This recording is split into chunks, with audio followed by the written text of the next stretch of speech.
The making of Batman was a marathon. It was not a sprint. It was a marathon where there were constant speed bumps, and any moment, failure faced you, whether it was developing the script, whether it was finding the filmmaker, whether it was casting the picture, whether it was the budget of the film, whether it was just the anxiety and fear of this unique project that was dark. It haunted the project from the very beginning. Batman created just a universe that I could really believe in. And I always regretted that as my favorite character in comics, it had not ever quite been portrayed the way I thought that Bob Kane and company really intended it to be. And I really wanted to see that creature of the night emerge and let the world at large see that there is more to Batman than pow, zap, and wham. And for about 20 years, whenever anyone mentioned the word Batman or wrote about it in print, pow, zap, and wham were always attached to the name. I wanted to detach it and get back to the heart of the character. I think that Batman is a seminal movie of the last quarter century because it broke all the rules. It redefined what a tentpole movie should be. It dealt with the kind of effects and the kind of artistic choices, casting choices that had not been done before, very gutsy. Tim was on the forefront of a generation of new filmmakers, and even the way we marketed the movie. All parts of a whole that, you know, are never easy to come to because when it's uncharted waters, it's lonely out there a little bit. In the early 1970s at Indiana, they had an experimental curriculum department at the College of Arts and Sciences. And the deal was this: if you had a course that was non-traditional that you wanted to teach at the university and could then appear before a panel of deans and professors and convince them that your course was worthy of academic credit, you could wind up teaching a very unique course to college students for credit. This to me was a golden opportunity. I decided I was going to teach the world's first college-accredited course on comic books. The dean, with his eyeglasses sitting right at the end of his nose, looking down at me over them, said, "So you're the fellow who wants to teach a course on funny books at my university? Mr. Uslan, I appreciate what you're trying to do. I used to read comic books all the time. Superman was my favorite when I was a kid. But comic books are cheap entertainment. They're junk. You can't convince me that they're modern-day folklore or contemporary mythology." And I looked at him and I said, "Are you familiar with the story of Moses?" He said, "Yes." I said, "Could you summarize for me the story of Moses?" He then said, "All right, Hebrew couple had a son, firstborn. The firstborn were being killed, so they put their infant son in a little wicker basket and sent him down the River Nile. And he was later discovered by an Egyptian family who raised him as their own. And then he grew up, he became this great hero to his people." I said, "That's great. You said you read Superman comics?" He said, "Yeah, I used to read them all the time." I said, "Do you remember the origin of Superman?" He said, "Sure. Planet Krypton was about to explode. And a scientist and his wife take their infant son and put him in a little rocket ship and send him to the planet Earth, where he's discovered by the Kents, who raise him as their own." And he stopped, and he looked at me, and he said, "Your course is accredited." Well, my life changed rather quickly, because one day, shortly thereafter, I get a call, and it's from Stan Lee. I thought that was so great. At last, somebody was recognizing comics as a valid form of communication and entertainment. There are few colleges now that don't have popular culture courses, and so many of them concentrate a great deal on comic books, movies, television, the usual. But comic books are now lumped in with the others, so I think that's terrific.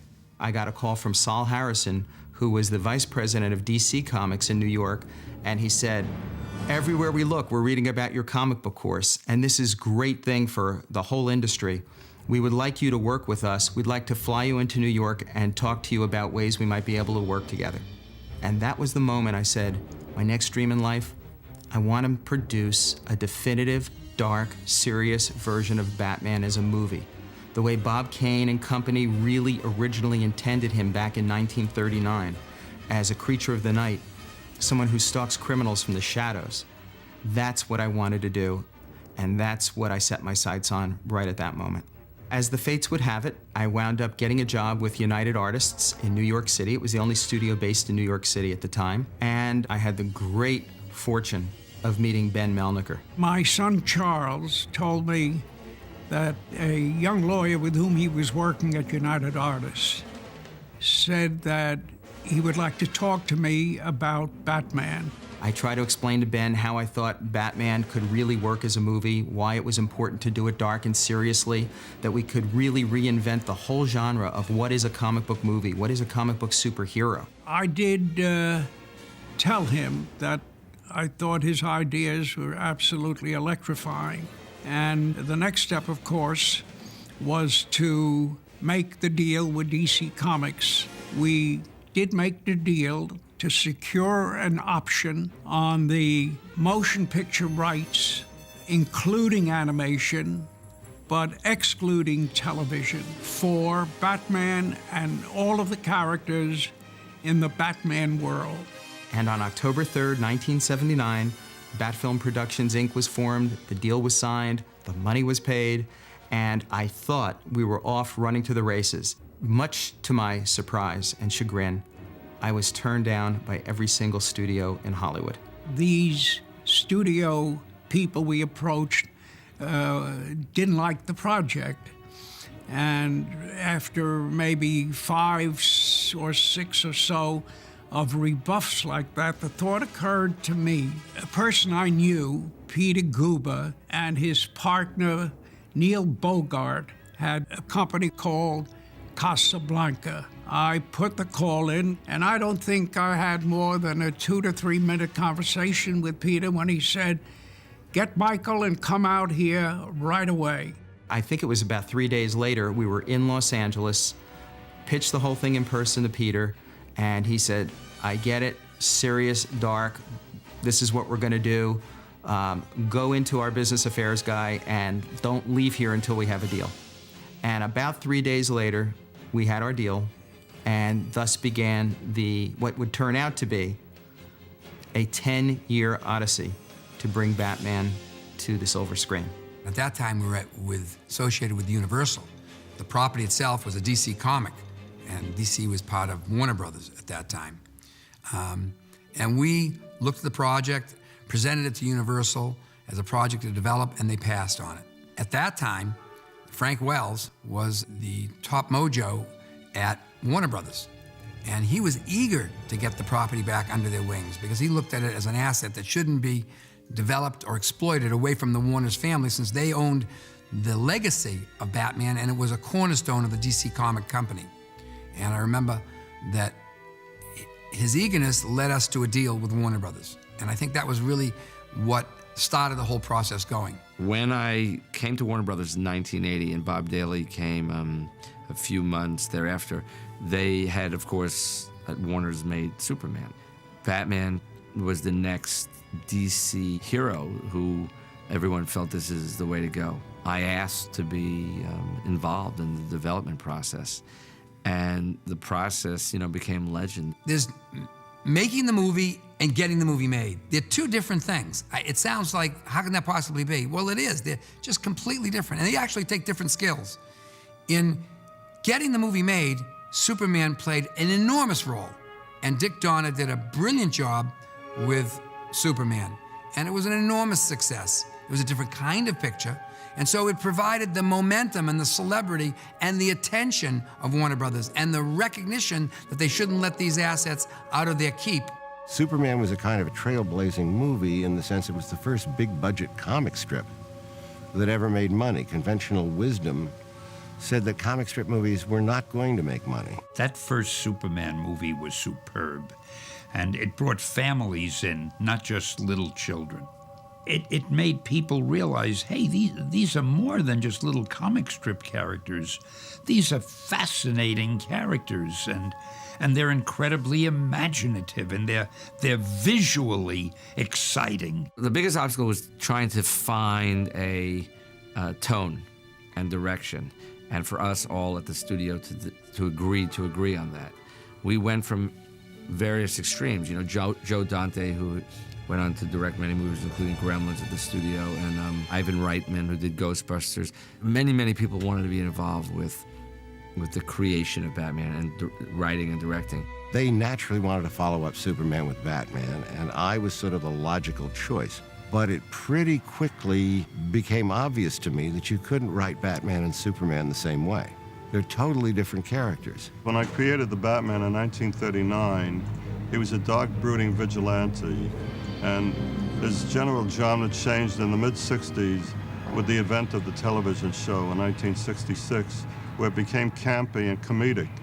And I prefer, if I had my druthers, I'd rather have the dark, profound, mysterioso Batman rather than the comedic one.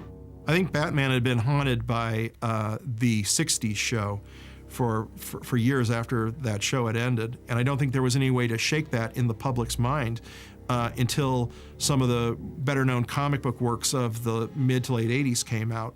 Around the time that Frank Miller's Dark Knight Returns came out in '86, that really charged up Batman's look, and it really redefined the character as a dark, grim, and gritty character. Once movie producers saw that, they said, yes, that's the Batman we want to do. We want to return to the very early, stylish, artistic roots of the character, and that's something that the audience hasn't seen, and it looks nothing like the old mid-'60s serial. By and large, the translation from the comic book to film or to television has suffered the more it's gone away from its source material.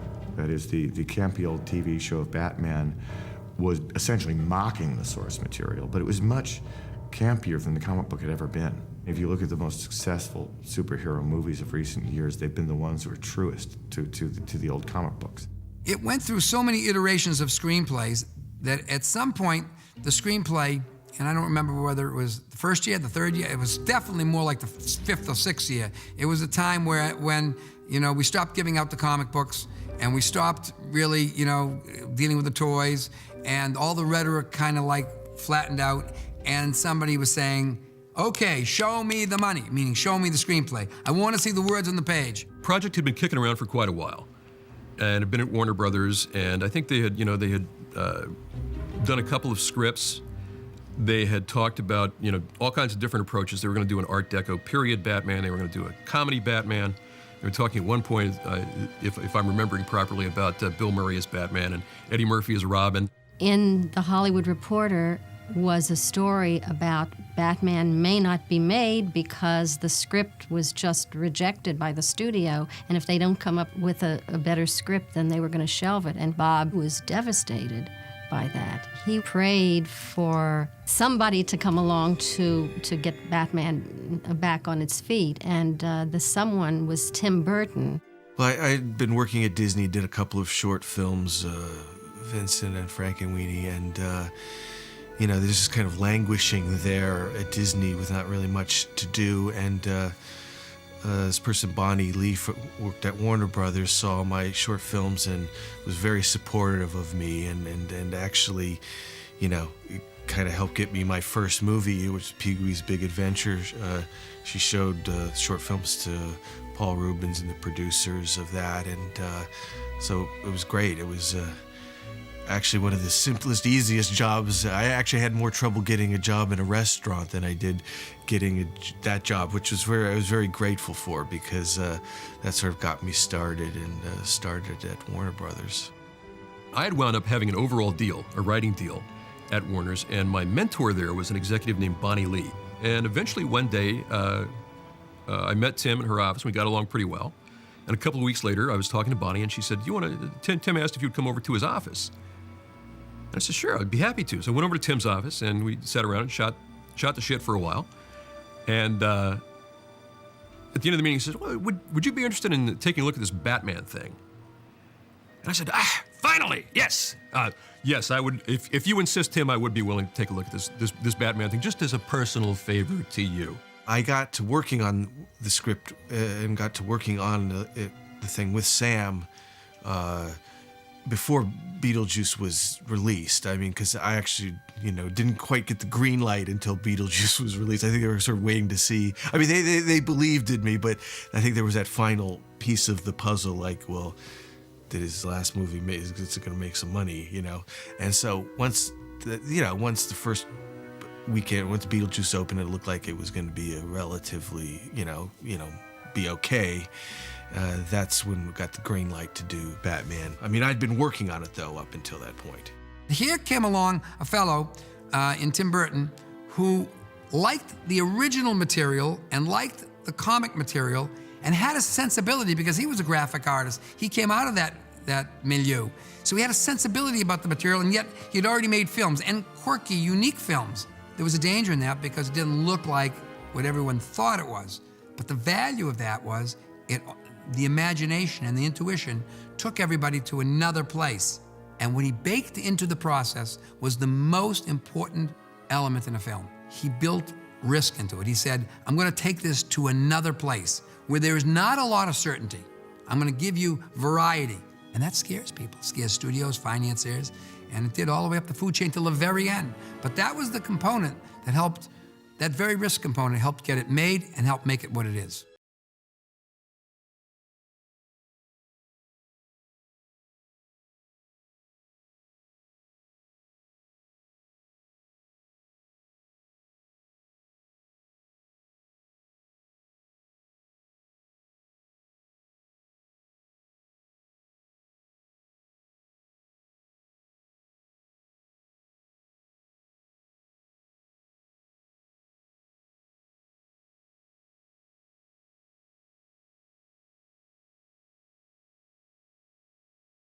I liked the Batman character because I could relate to him. I related to the duality, the kind of hidden side of a person, the two sides, light, dark side, the kind of internal side, you know, not speaking much, lonely. That's something that just I could feel, and, you know, it's always nice to feel the thing that you're working on, and so you can bring something to it, or at least emotionally relate to it. So it's those elements that did it for me. Tim has an incredible visual imagination and a wonderfully dark, twisted sensibility. So I think that his own sensibility was very, very much in line with Batman as we at DC Comics saw him. And after many failed scripts and many attempts somehow to realize Batman with different directors as well, Tim was the right director and Sam Hamm was the right writer to write the first draft of what eventually became the first Batman movie. The idea that interested us most was to go back to the original Bob Kane notion. And we thought that that was the version that would give us sort of the most entree into the story that we wanted to tell. To go kind of dark and mysterioso meant that we could also say we're going back to the roots of the character. You know, we're kind of paring away all the detours that the character has taken over the years and trying to, you know, zero in on what this original concept was and what made it stick around for 50 years. Sam's approach, you know, was, I thought, really the right thing, you know, just it's in the same vein as those other comics, just taking it a bit more seriously, exploring the psychology of it. I mean, it felt like kind of new territory for that kind of movie at the time. Most of the first two acts are Sam Hamm, and then Warren came in, you know, may he rest in peace, and he did a good job. Sam's script was a lot like the movie that turned out, and Sam did a great job, and his whole sensibility was in there and fun and everything. But I think what Warren Scarron did was sort of lay it out in a psychological way. And he was so succinct in his psychology and you know, emotionality of the characters and the story and everything. We'd ask him any question about any character in the script, and he had an answer, and you know, what felt like the right answer for motivation and things like that. So it was really refreshing. We had some huge structural challenges that we had to work out. We were originally Robin was supposed to be in the movie, and the structure that we had worked out for the story really did not admit Robin very easily. I think almost everybody across the board just was happy not, you know, no Robin. I think I can't recall one person that was going, we got to have Robin in this. There's also a historic reason why Robin shouldn't even be in the first picture, and that's because the first year the Batman was created in the comics, he worked solo. He was created in May 1939's Detective number 27, and Robin didn't appear until Detective number 38, so he did operate for just over a year on his own, And by the movie reflecting that, all it really does is correctly capture the mythology of the characters. I think the process was a normal one, but somewhere along the line we just realized it had to be authentic. That's the word. We wanted it to be darker. Bob Kane got in the process. You know, we did a lot of homework with Jeanette Kahn, who was running DC in those days. We all encouraged each other to stick to what the real Batman was. And of course, Tim was the key to that. If Burton had fallen out of the project would have collapsed. When you add a component in that's so vital to it, and it gets going, and that person were to move away from the project or leave it or abandon it, it's very hard to get another vision keeper. It's very difficult, not impossible. But at that stage, with that kind of quirky project, with something that was becoming so much of his vision, that it was difficult. Now we had a balancing act. We had to keep him in and keep him very aggressive and active on the project, and yet we didn't want to let the project run away with itself. So we're balancing a lot of forces in getting this film made. 67, take one. Action!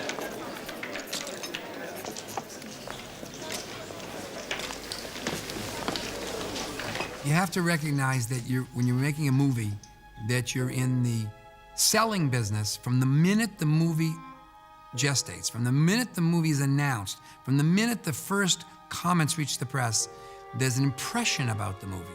And when you have a property that's a lightning rod, like Batman, when you begin to cast the picture, everybody has an opinion because they know what that character meant to them in their youth, or as they read the comic, or when they saw the television show, and they even question whether they should make it. Well, Michael Keaton was a firestorm of activity when he was cast. Well, Keaton was controversial at the time because everybody thought, Michael Keaton, that means the picture is becoming a comedy. Of course, Tim had just done Beetlejuice with Michael Keaton, in which he was spectacular, but it's not the sort of thing that you would necessarily look at and say, oh, look, here's this guy, you know, this incredible physical comedian. It's not you instantly think Batman. At first I thought it was a joke, and I laughed and said, yeah, Mr. Mama's Batman, that's very funny. When they explained that everybody was serious about this, my instantaneous response was like every fanboy. I was shocked. I said, oh my God, this can't become a campy Batman again. I remember that this was so newsworthy that the front page of the Wall Street Journal, of all places, had an article about what was wrong with us for choosing Michael Keaton to be Batman. You can't buy that kind of publicity. On the front page in the left column, to show you the level of celebrity it reached, said, what a ridiculous choice. This is the silliest choice. This is ridiculous. That's not where the character lies. Now, this is a major financial paper, an institution, talking about a creative enterprise. So the good news is they're talking about the creative enterprise. The bad news is they're creating questions in the part of the management. Oh my God, what are these folks doing who are managing our asset and our money? Us. So you always have that yin and the yang. You know, you get the noise, but you also get the light. It was kind of a shock to some people when we cast Michael Keaton, and I did hear filtering back from America that, oh my God, you know, this is going to be a disaster. It's going to be like the TV show and blah, blah, blah, blah, and they're just going to camp it up and do the. But, you know, we knew that wasn't the case. You know, I thought he was absolutely right for it. Tim saw something in Michael's eyes. They were very alive and interesting, and a lot of the time he was wearing a mask or a cowl, and he needed what came from his eyes. I had cast Michael before that in a picture called Clean and Sober, and I knew he was a fine actor, but the eyes got him the job. It's like with Michael, you look at him and he's just got those eyes and he looks crazy and he looks just like, but he also doesn't look like a superhero. It's like he looks like a guy who would need to dress up like a bat for effect. The comfort zone was Tim Burton. I knew I at least, you know, could put my trust in someone, at least to some degree, you know, even though it was a huge challenge to him and a risk to him too. It doesn't seem like that probably, but it was just a difficult movie to do and a big thing to pull off. When he called me and said, I'm doing Batman, I'd like to do it. Had it not been him, I wouldn't have even read the thing. But I figured if it's coming from him, this is worth reading. And then I knew immediately who this guy was. I just knew what I would have done. The risk came in because of I think the scale of this thing. But if this character doesn't work, this movie doesn't work. Now, I kind of knew that, but I didn't want to think about that, or I was a dead man. What Michael Keaton captured was the traumatized Bruce Wayne, the neurotic Bruce Wayne, the Bruce Wayne who you could believe could at night put on a suit and go out and fight crime. Tim indicated, I don't exactly know how to put a serious actor into a Batman costume without getting inadvertent laughs from the audience. He said, but he did know that with Michael Keaton, they could create a portrayal of this driven and consumed Bruce Wayne, and audiences would go, yeah, he could do this, he would do that, and thus the suspension of disbelief. Michael Keaton has a quality, when I watch him as a performer or as a personality, and even working with him while I was watching him, he has three qualities. There's a comic quality, there's a vulnerability, but there's also something underneath. You feel that there's something underneath going on. There's a mystery there. Michael was phenomenal. I adored him as Batman, and I know there had been some controversy, and some people they were very reserved about that choice at first, and I thought I got it immediately. And there was something about Michael that I could just see as an orphaned child. I bought it. I bought it from day one. Being a big fan of irony, I just think it's great from, sitting back and looking at it all. I just think this is great fun. But no real vindication. I mean, it wasn't all that severe, just people saying, except for the hundreds of thousands of people who were protesting in the streets, I guess. And when they hung me in effigy, that was a little, for me, harsh. There was the conversation about who should play the Joker. And there were, as with Batman, there were names, Robin Williams, so many actors wanted to be the Joker that everyone had to be dealt with appropriately. Jack Nicholson as the Joker, it's like you didn't have to be a casting director. Nobody even have to say anything. That was just everybody's first choice, because he is the Joker. There's just no question about it. The fear is almost more like he's almost too perfect, but he's so great that he even transcends that. He even goes beyond your expectations just because he's so good. We had known Jack Nicholson for a while, and the idea was, would Jack play a role like that? This is not the kind of film Jack Nicholson played in. This is the guy from The Last Detail and One Flew Over the Cuckoo's Nest. We're talking about a force of nature, an acting force of nature. Jack was never one to just work with a director. There was no actor alive who respects a filmmaker more once he decides to do it. But he has to decide to do it. So Tim had to convince Jack that he was right. And I remember we went up to Aspen, and Jack says, let's go riding. He's going to meet Tim Burton. And Tim says, I don't ride. And I said to him, you do today, And there's a picture of him on the horse with Jack. And Jack's a good rider, really good rider.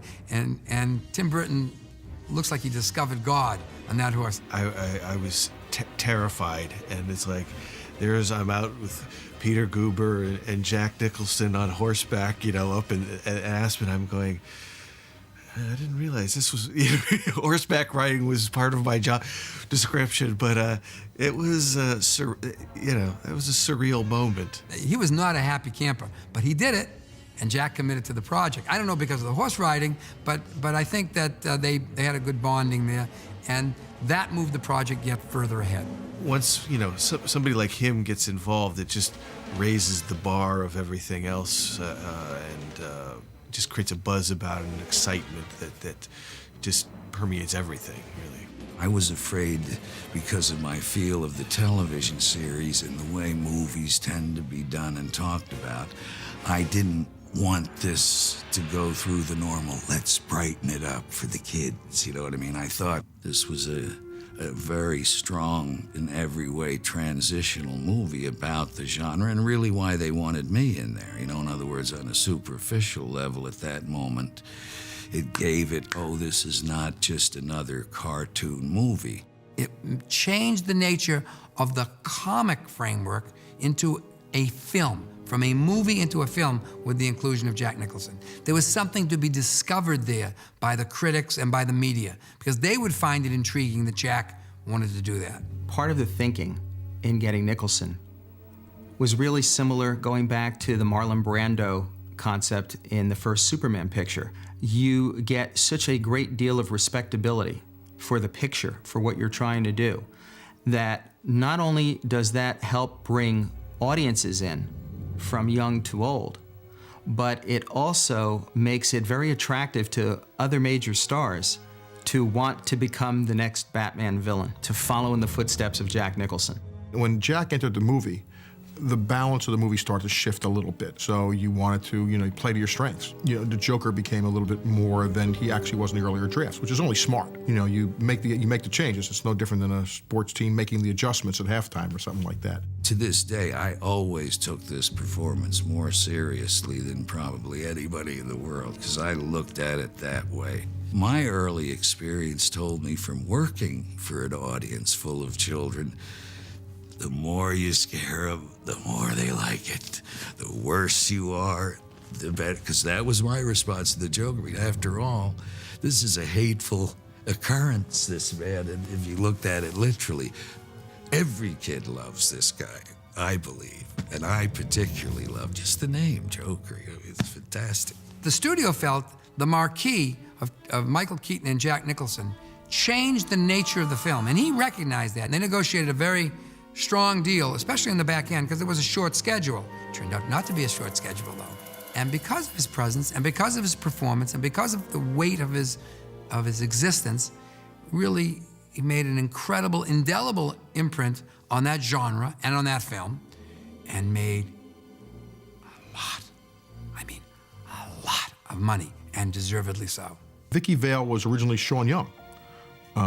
It wasn't Kim Basinger. Kim had to come flying at the last second. Sean Young was there. She was there for 4 or 5 weeks of pre-production, and Sean wanted to go and practice her horse riding, but she fell off, and we were about a week away from shooting. Falling off that horse was something that just kind of, I couldn't hang on.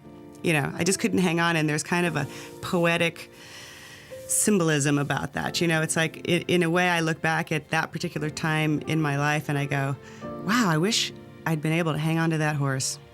I wish I'd been able to do that, because then the turning point in my particular career, I would have been able to stay on the film. I would have been in a big box office hit. I would have been able to go on to other big box office hits. I would have, and then that kind of domino effect would have occurred in my career. So that was the turning point in my career where that didn't happen.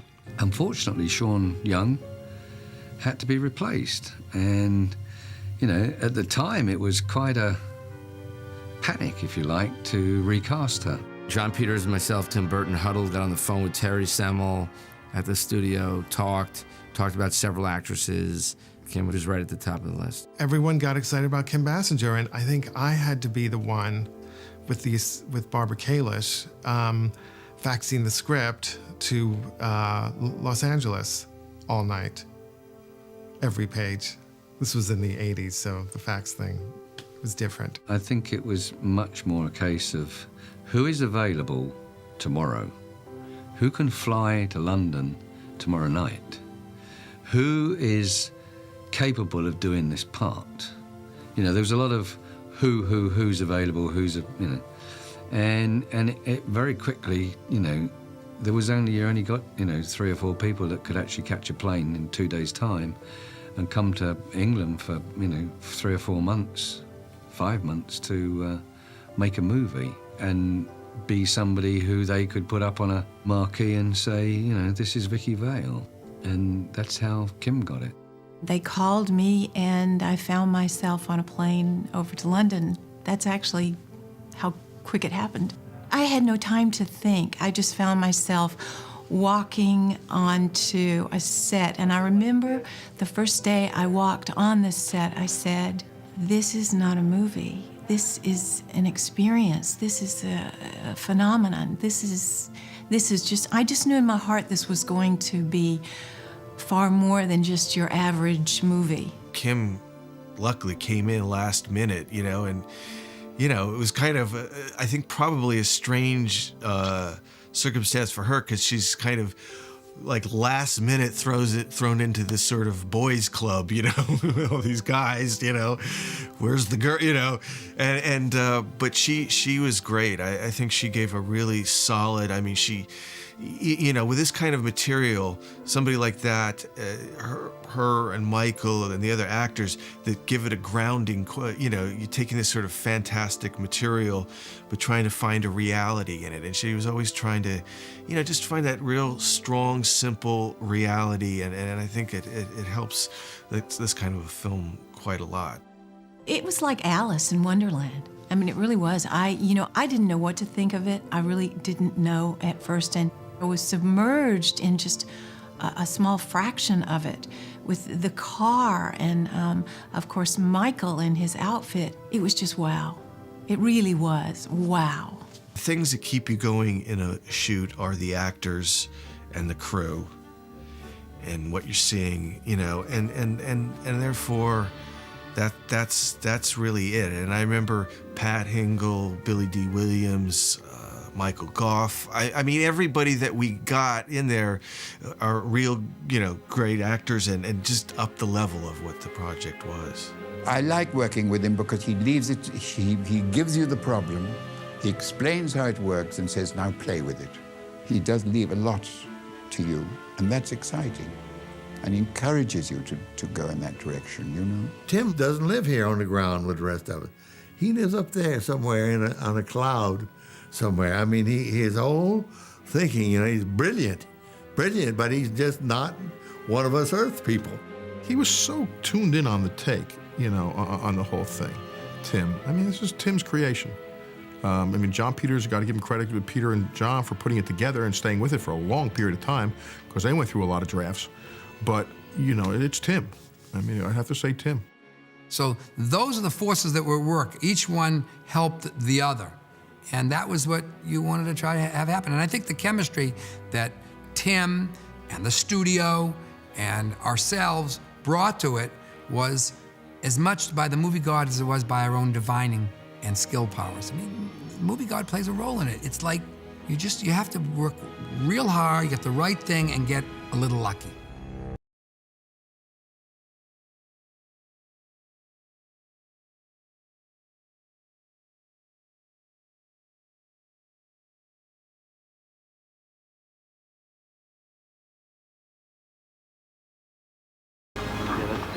That's all we need. Long pop man. Yeah, wonderful.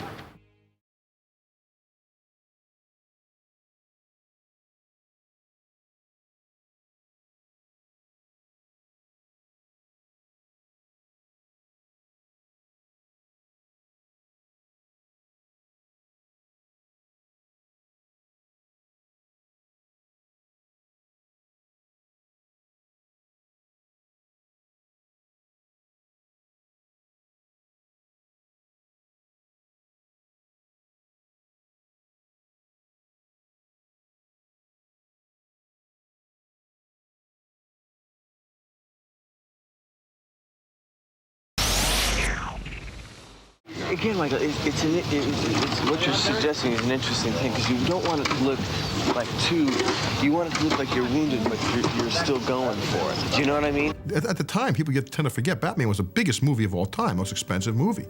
And there was a lot of people's careers riding on this thing, especially at the Warner Brothers end.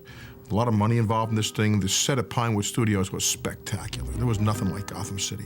I can't quite explain why movies like this are difficult to keep track of, except to say they are enormous. And I'm amazed at Tim and everyone else who worked on it. I mean, everyone else who worked on it, because everyone has to kind of keep up with it. One of the things I think I had about this movie is I knew how big it was going to be. You know, I knew this. For instance, they had a good feeling about it, but in the area which I'm involved in, I don't care, but I mean, it also cost me some dough. They were totally unprepared for the level of the success of the movie. It was Tim's vision. It was his eye.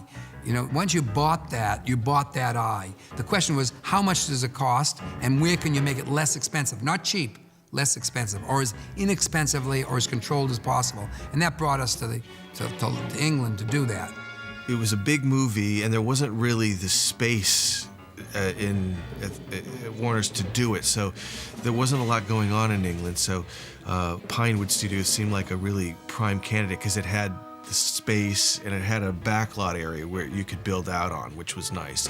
And it was, had the artists and, talented people to make a project like that go. And for me, it's a way of sort of being away from all of the business side of it, trying to focus on the movie, which was important and good, and kind of away from all of the hype that was back in America about it. Because when you're making a movie, you don't get caught up in all that because you have to make it. So I think it turned out the right place to do it. I think a lot of it, I'm sure, was Anton first, who was an incredible, dark, interesting character. If you looked at Anton, he could have played a part in Batman very easily. Well, that's good, Tim Burton. So you had these two guys, and you had Roger Pratt, who's a wonderful photographer. I guess really kind of balancing the two out a little bit, because Anton would go off and crazy ideas that sometimes weren't possible. His team were bringing back a bit. Tim had really wonderful ideas. He knew exactly the look he wanted. It was a tough shoot during the winter of '88, December, long nights. We used to be filming up on the Gotham streets, and you'd start at 4 o'clock in the afternoon. It was already dark in England, and you'd film right through till 5 or 6 in the morning. It was still dark. You never saw daylight, and it went on for weeks on end. It was a difficult shoot because it was, for the entire shoot, it was a 6-day shoot. But I don't think I'd ever do it again because I found it quite counterproductive. I mean, if you're shooting a movie, you're basically working every day anyway. So if you're shooting 6 days, though, you don't have really any time to prepare for the next week. So I kind of felt like a fighter in the middle of a fight who didn't have time to take a break, just take a step back. So it was a difficult shoot that way, and it was in the winter at night. So for 3 months, I didn't think I saw daylight at all. Once we got in production, the astounding thing to me about Tim was and is the unshakable central self-confidence and lack of fear that he has. When I watched him, this was part of the scuttlebutt. His Batman was the biggest production in history in England in terms of production costs and so forth and so on. And watching him, and you see this, I'm pretty low-key, you'd see it on me. You don't see pressure on this kid. And I'm thinking, geez, this guy's in his early 20s. He's got the biggest budget in history. It's not even a factor. He just goes about his business and does it. Being relatively new to, the first big movie, I was very grateful for Jack's support because, he told me, he just said, don't let them, you just get what you need, and don't let them get to you and that kind of thing. It just was really cool that way and helping me get through the process. Tim was under a lot of pressure. He hadn't had that big blockbuster yet, so it wasn't like, whatever you want, Mr. Burton. So there was definitely pressure. I mean, there was pressure between him and John Peters at times, and I think John made some good contributions. Some of the fight scenes he really insisted upon. But, there was definitely pressure between the studio and the producers and Tim just to sort of, get it all done and get it all good. It was such a great challenge to me that I had all my work cut out staying alive. There was a whole old school of production that in a way probably thought better people could do it than me, certainly. Not that it was blatant, but I think there was that feeling. So I was struggling to do what Tim wanted. I also think that in a certain sense he was considered to be very young to be doing that sort of thing and doing things which no one else had done. Batman, the first Batman's made the old-fashioned way, with model shots and that type of thing. But most things we did in Batman were done for real, whereas nowadays you have the luxury of doing a quarter of it and someone on a clever computer does the other 3/4. But I think that's why the first Batman has such honesty about it. Is it Halloween? Part of what went very right on this picture, collaborative ideas on a real level about the material itself. Halfway through shooting, Jack and John Peters go to see the Phantom of the Opera. And at the end of Phantom of the Opera, there's a scene where she goes up to the tower. And the Phantom and the big conflict at the end, the big climax, takes place at the tower. I don't know how the story went, if John turned to Jack, Jack turned to John, but said, you know, this is what we need. And the next day, they started writing that scene, the whole ending in the tower. A script is a blueprint. It isn't the Bible. It's a blueprint for a movie. It's a navigational stake for all the components that make a movie. It is capable of being changed. It is changed. Lines happen, things happen, and you see the evolution of the material. You saw the scenes that were shot before, and you realize all of a sudden, I already have that value. This scene now has to get a different value. You know, in a project this big, sometime I've come to know you can't say, hey, we'll wing it to everything. You have to be well prepared. But having said that, because of the original freedom and gradual trust with the whole group of people making the movie, a lot of this movie comes from just moments of improvisational inspiration right there. Some before, or overnight, or as you went. Some actually while you're doing it. You know, there's certain little punch-up things you want to do, dialogue here, this, you know, a little bit more Joker this, Batman that, you know, little things.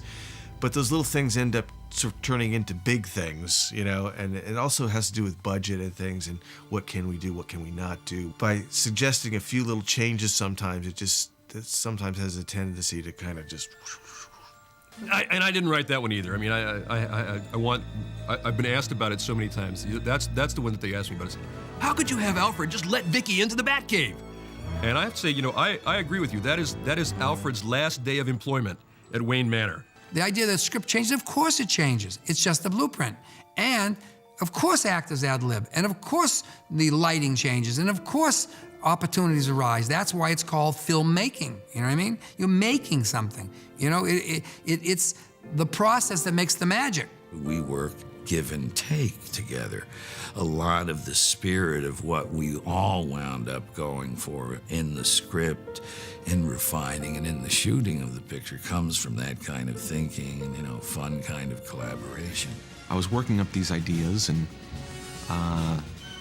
there was a lot of skepticism about whether I was the right guy for the film, which I understood because I'd never done a big film, I'd never done a big budget film, I'd never done an action film.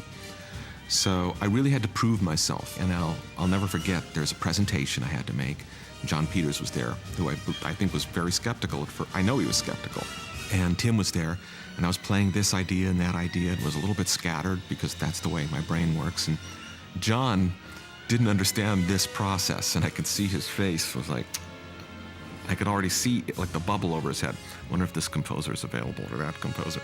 And then Tim said, play the march, play the march, play the march. And I put on this Batman march, and John jumped out of his chair, really just almost started dancing around the room.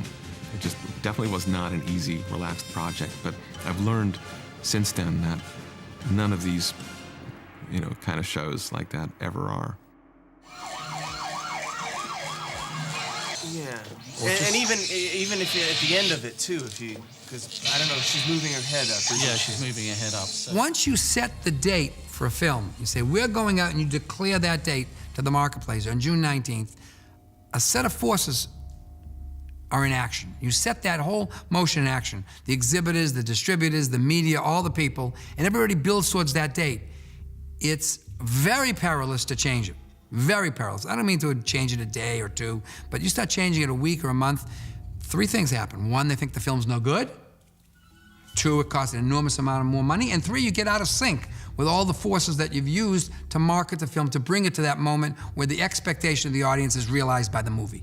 So what you really want to look at is, once a studio picks a date, it creates a lot of force for you, but it creates a lot of drama around you. It's hard now to explain just how unique the anticipation was for Batman, and the explosive nature of the fans and the movie-going audience as it was gearing up and getting closer and closer to its release date.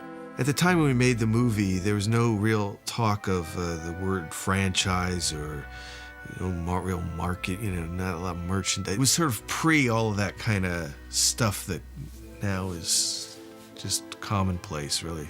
The first Batman movie, in my estimation, was the best marketed movie in the history of film. It was incredible. You couldn't walk 10 feet without seeing someone in a Batman t-shirt or a Batman baseball cap. People were buying the Batman ties, the t-shirts, the hats, the cufflinks, the underwear, everything. It was like pajamas. That Halloween, the next Halloween, everyone wanted to be Batman. I think when I saw the Batman cereal, that's when it hit me, you know. Whoa. Every bit of Joker byproduct and paraphernalia sold before the movie was released. They were out. They could have sold billions and billions more of these things, but you know, you make these situations, you gotta make the deals, gotta be manufactured, shipped, all this. You can't just say, give me 2,000 more Joker, you know what I mean? So, in a way that's uncommon, you know, apropos of hype or this or that, they had more customers than they had product for this particular movie. I remember one day somebody brought in a logo and we all looked at it and said, what is that? It looks like the inside of somebody's throat. It was the logo for Batman. What made it unique is you didn't know exactly what it was for the first second. And then, like so many visual images, it emerged exactly what it was, so it required something to happen in your brain. And that risk of that logo embodied the aesthetic, cinematic equivalent of the risk of the film. This is beautiful. You know what I mean? This is a great piece of graphic art. And you know, that goes all the way back to Bob Kane. That emblem, and the Batman emblem, that's what really sold everything. That emblem. Didn't have to say more. You didn't have to do anything but show those bat wings. I remember sitting there watching what must have been like maybe 90 seconds of the trailer on TV and going like, wow, that looks great. Nicholson looks phenomenal and scary, and the suit looks good, and the darkness and the world, I was thinking like, oh, this rocks. This is gonna be really, really good. It, of course, unfortunately also became the hot item at comic book and science fiction conventions as people started paying up to $25 just to get a copy of the trailer. Bus stations where the posters were being broken into and people were taking the posters out. There was a dearth of posters all around that had to continually be replaced. Something very different, something very big was brewing. And again, it comes back to this masterful marketing strategy that the studio had put together. I can remember the single piece of hype that I did, though. So now the year it's coming, this is the way I felt about this movie. The year it's coming out, I'm down to the Oscars, where all of show business is there and so forth. And I run Jack Valenti, a friend of mine, comes up to me. I'm in the toilet catching a break downstairs. And Jack comes up and says, well, you know, he's very enthusiastic, man. I'm the Batman. And into my head flew this. I looked him in the eye and said, Jack, let me tell you something serious. There isn't a single person in the movie industry qualified to estimate the top on Batman. He said, what? You guy, what? You know, the movie's not out yet, but this is my idea of street publicity. You know, I got Jack Valenti, I know. And sure enough, that show was not over before the story was starting to come back to me from the people who were at the Oscars this year. So I knew I'd done a real good job of guerrilla promotion with that one. Once the ball gets rolling and people can perceive it's going to be successful, everybody climbs on the train. Everybody wants a piece of the action. And in this case, the distribution group saw that they could make a lot of money because they had a lot of what's called pent-up desire about the film. Not just curiosity, desire. Not just interest, but definite interest. Number one interest, seeing it first, and across a broad core. A very wide age audience was looking at it. And it was both male and female. So the idea was to get it as wide as possible, as broad as possible, as fast as possible.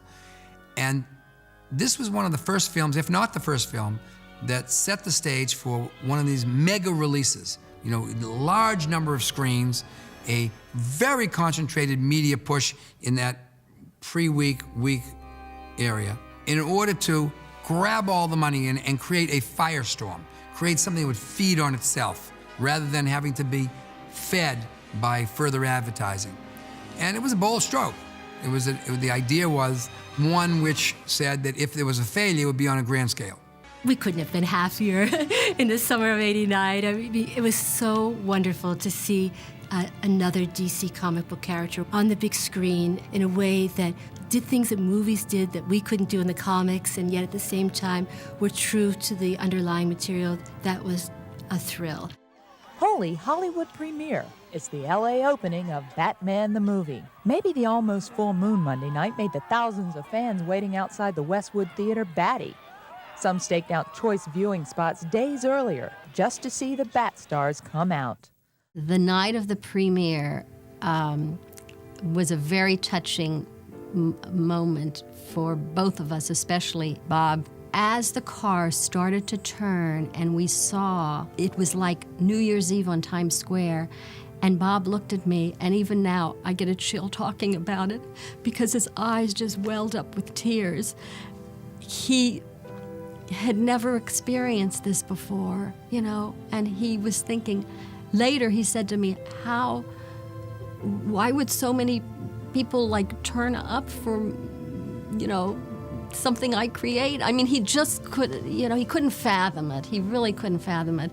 But it was just so very touching because that meant the world to him to have that many people turn out. I think the premiere was on a Monday night in Westwood, and by the Wednesday, there were people camped outside the theatre waiting for the movie to open on the Friday. And by Friday, there was a line around the whole block. People dressed up and makeup like the Joker and all sorts of things. It was quite amazing that everybody had been caught up in this whole Batmania thing. Well, no, I think you can really prepare yourself because it's a surprise. I think it's always a surprise to me whether it's a success or failure. I mean, I get equally shocked by both. You know, when you're making a film, some things are in your control and then some things are out of your control. So you try not to dwell too much on the things that are out of your control. George Martin, the great Sir George Martin, I should say, who was the great producer of the Beatles, was once interviewed and said, the great thing about the Beatles is they were of their time. And I think that's important of any blockbuster, of any huge success. You have to be of your time, and the timing has to be right. And the timing was right for Batman. Tim and everybody who worked on that film had pulled it off. The wheel had been reinvented. The whole genre of what we had considered to be comic book movies and movies about superheroes was turned on its head. And this movie truly succeeded. Not only is it that moment of realization that you're one of the few lucky people in this world to have your dream come true, but that everything you had been fighting for really, from the very start, 14 years, 10 years in the actual process itself, everything you hoped and dreamed would happen, happened. On viewing this movie, a lot of what's in the movie I had never seen until I saw the movie. I certainly had never seen a lot of it put together. I mean, I knew my part for many reasons was there in spades, but, you know, I was as entertained as almost the rest of the audience by what he did elsewhere that I wasn't involved in. We caught the spirit. See, it's that balance of Grand Guignol and understanding the difference between being really bad and being really bad. You know what I mean? We hit the right flavor. We really knew that completing the film, just completing the film and getting out on that date was a monumental task. And there was a sense of relief doing it. And then there was this incredible, almost euphoric experience that happened at the studio and in the business with this film. And you knew it would probably define or help define your own career, because you don't get those every week or every month or every year or even a lifetime. That those are events that the movie god gives you that extra propulsion. And we knew we were being shined on. This is a movie that got everything I think out of it that it could have. The collaboration was great. The work on the set was great. You can't put into words what it's done for the opportunity for other filmmakers, for studios, for fans, for the business, for the history. I think it does remind all of us who still do this that it's okay to shoot for the big ones, you know. When you're involved with a success of that magnitude, it rubs off on everybody. I mean, you know, you're part of the carrying effect. In your life, you're lucky in a career to get a hold of one of these type of things. And those don't come around too often. They just don't come around too often. And you do appreciate every second of it. My only disappointment was I wasn't in the second one, or the other ones. I thought it would make things easier, funny enough. I thought, well, you know, I've had a couple of successes, so it's going to get easier. And so I learned my lesson from there that it was not, and it would never become easy to get a film made. You know, I had done a fair amount of movies before then, and some, you know, hits before then, so I was kind of eased into this thing, but it was really enormous. The leap in recognizability was pretty huge. It gets to be like a lot sometimes, and I'm fascinated and I guess disappointed in the amount of people who can only kind of muster, hey, Batman. You know what I mean? I mean, if it were me, I mean, my choice would be I'd think of something, you know what I mean, besides, hey, Batman. I mean, once maybe, oh, yeah, right, the movie, right, got it. But like, you know, a lot of guys, it's kind of it for them. After I finished Batman, and Batman had come out, I would go and visit some children in some orphanages and children's hospitals in America. And I went in as Vicki Vale. I mean, they didn't know Kim Basinger, they knew Vicki Vale. I mean, some of these kids were absolutely in shock, and they would ask me, where is Batman? Straight faces, where is Batman? I said, well, he's parked outside. Is he in the Batmobile? I said, well, they wouldn't really let him park it here at the hospital. So we'd have these, you know, serious conversations. So to come into some of these very sick kids and to really sit by them and talk to them and with their parents and everything, and to be able to bring a little light, to be that character, it was a very, very special gift for me to be able to bring to these kids. I can't tell you how that made me feel. Batman fits into the dream of the young person. Batman fits into the entertainment desires of the old person.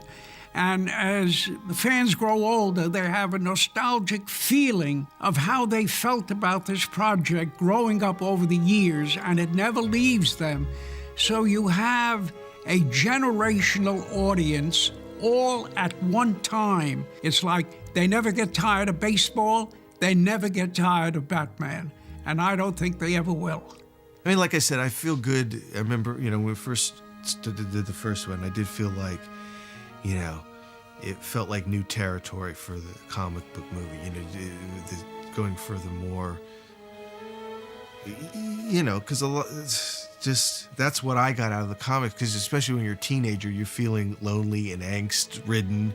You know, comics were an outlet to explore those feelings. So that's what I felt like it was nice to be part. It was like doing that. At least I felt like I hadn't really seen that kind of way before. Batman Phenomena gives me great satisfaction to realize that I have millions of fans in the world, that I created a hero that influenced so many people in the world. And it gives me a wonderful spiritual satisfaction to know that. And it really touches my heart. I feel so gratified that I created a superhero that can reach all elements of our society, and that's quite fulfilling. Exactly 50 years ago in New York City, an 18-year-old boy sat down and created Batman. Now Bob Kane can see his invention spring into life like never before. Well, I was born with a proverbial golden pencil in my hand. I guess I've been drawing ever since I was 5 years old. When I was a kid, I was always interested in the innovative stages of the locomotive, of the steam engine, of the flying machine. All automobiles, all early innovations always fascinated me. And I saw this book by Leonardo da Vinci when I was 13. And da Vinci had a quote, "Your bird shall have no other wings but that of a bat." And he actually, there it was for me, a Batman. Here I am at Pinewood Studios in England, looking at Gotham City transposed from my hometown of New York. When I was just a kid growing up in New York City, walking in the mean streets of Manhattan, I envisioned Gotham the way I see it now at Pinewood. They've got every brick and every building and cornerstone here. It's just marvelous.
Thanks, Alfred.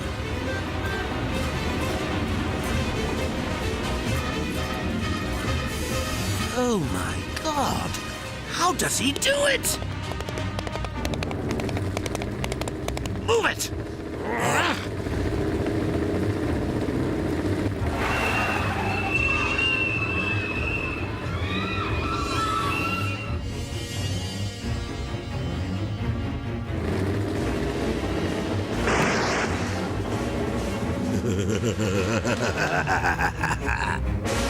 Tonight, for the first time anywhere, the Flying Graysons!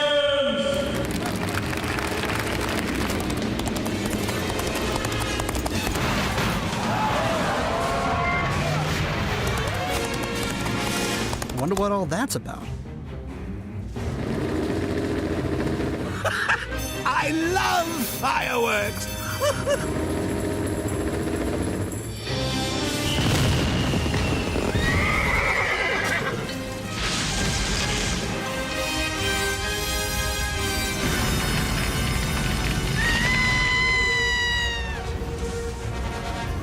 No! No!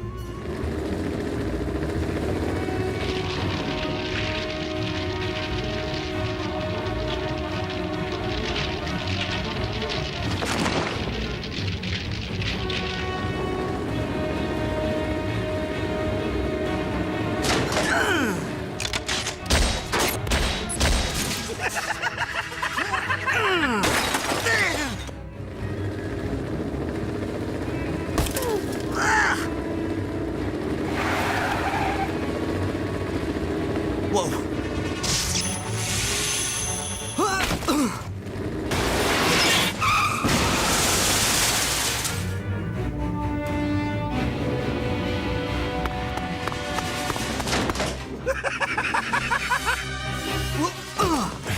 Let me go! You bastard! Like your boyfriend. He's kinda hot. Take me. Let the boy go. Gosh, I could kill you, Batman, but then you'd miss my party. And you, Batman, you're the guest of honor. What are you talking about? Batman, don't you recognize your old pal Jack? After all, you made me what I am today.